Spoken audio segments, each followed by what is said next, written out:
Am fost acceptată la universitate super mișto din Elveția. It's been approved!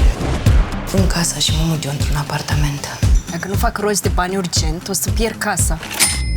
Nu uite o idee. Eu am niște relații destul de tari la minister. Mă rog, aș putea să fac rost de subiectele pentru bancă. Eu vin cu subiectele, Amalia vine cu clienții și tu cu online. Aveți nevoie de un influencer. În fiecare an, 120.000 de elevi dau bani. Sofia o să facă un site.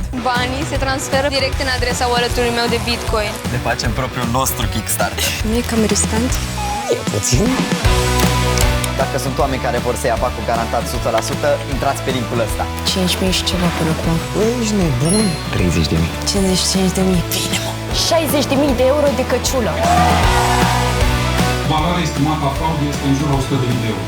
Rog părinții să supravegheze atent activitatea pe internet a copiilor. Trist, rămânem săraci. Eu nu m-am băgat în căcatul ăsta pentru bani. Eu am nevoie de subiecte.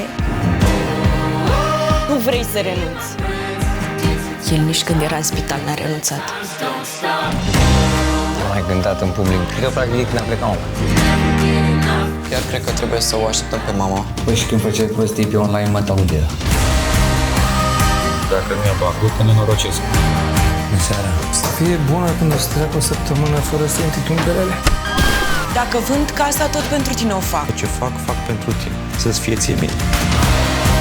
Parcă ai făcut o listă, nu? Cu lucruri pe care vrei să le faci în liceu. Trebuie să comit până termin liceul obligatoriu. Yeah! Ești sigură că facem asta? Why not?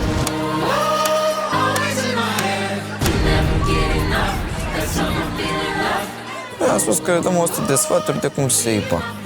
Le dau eu 100 de sfaturi. De unde le dai tu, mă, 100 de sfaturi? Ce GPT?